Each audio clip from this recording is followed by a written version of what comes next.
বাংলাদেশে 61 জেলা পরিচালিত হচ্ছে, সেভাবে করে এই বাংলাদেশে পার্বত্য চট্টগ্রাম কাপ্তাইয়ে স্বজাতি কর্তৃক প্রতিবন্ধী মারমা নারীকে গণধর্ষণের বিচারের দাবিতে ও স্থানীয় কারবারিদের প্রথাগত বিচারের নামে উক্ত ধর্ষণের ঘটনা ধামাচাপা দেওয়ার প্রতিবাদে ২০ অক্টোবর বিকেলে রাঙামাটি শহরের কেন্দ্র শহীদ মিনারের সামনে বিক্ষোভ সমাবেশ করে পার্বত্য চট্টগ্রাম ছাত্র পরিষদ রাঙামাটি জেলা শাখা।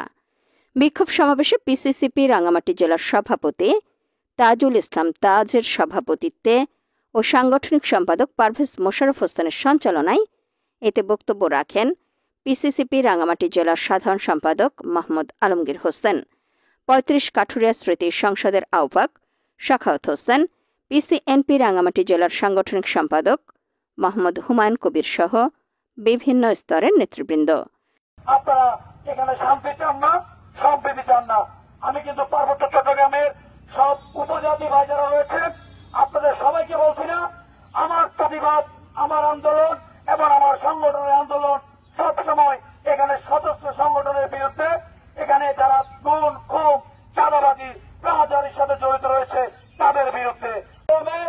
যেভাবে করে পুরো বাংলাদেশে 61 জেলা পরিচালিত হচ্ছে, সেভাবে করে এই বাংলাদেশে পার্বত্য চট্টগ্রাম একই আইনে পরিচালিত হতে হবে।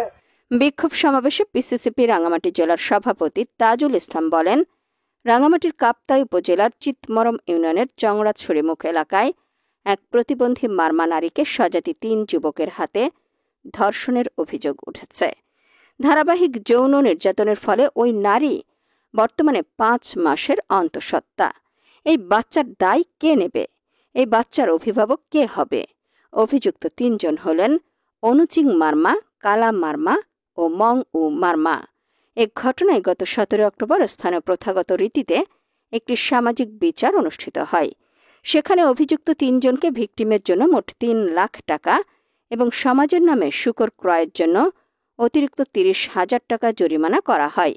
অবিশ্বাস্য হলেও সত্য, একই বিচারে ভিকটিমকেও সমাজের নিয়ম ভঙ্গের দায়ে ৫,০০০ টাকা জরিমানা করা হয়, যা কখনো ন্যায় বিচার হতে পারে না। ওই এলাকায় একটি প্রভাবশালী আঞ্চলিক দল জেএসএস এর সশস্ত্র বাহিনীর নিয়ন্ত্রণে থাকায় ভিকটিম পরিবারটি আতঙ্কের কারণে আইনের আশ্রয় নিতে পারছে না। এমনকি সশস্ত্র সন্ত্রাসীদের বাধার কারণে ভিকটিমকে উদ্ধার করা যায়নি। পিসিসিপি রাঙামাটি জেলার সাধারণ সম্পাদক মোহাম্মদ আলমগীর হোসেন বলেন, এই ঘটনা পাহাড়ের সামাজিক বিচারের নামে নারীর প্রতি সহিংসতার এক ভয়াবহ উদাহরণ। অপরাধীদের অর্থদণ্ড দিয়ে দায় মুক্তি দেওয়া বিচার ব্যবস্থা নয়, বরং অবিচার।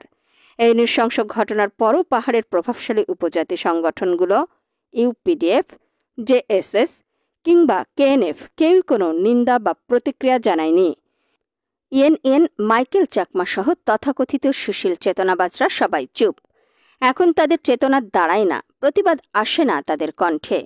অথচ কোনো বাঙালির বিরুদ্ধে পাহাড়ি নারীর প্রতি অভিযোগ উঠলেই এসব সংগঠন ও ব্যক্তিরা তাৎক্ষণিকভাবে আন্দোলন, প্রচার ও অপপ্রচারে নেমে পড়ে, যা অনেক সময় সাম্প্রদায়িক উত্তেজনা সৃষ্টি করে।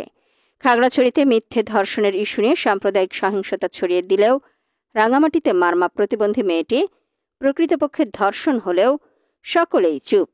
এই দ্বিমুখী নীরবতা প্রমাণ করে পাহাড়ে মানবাধিকারের প্রশ্নটি অনেক সময় রাজনীতির ছায়াতলে চাপা পড়ে যায়।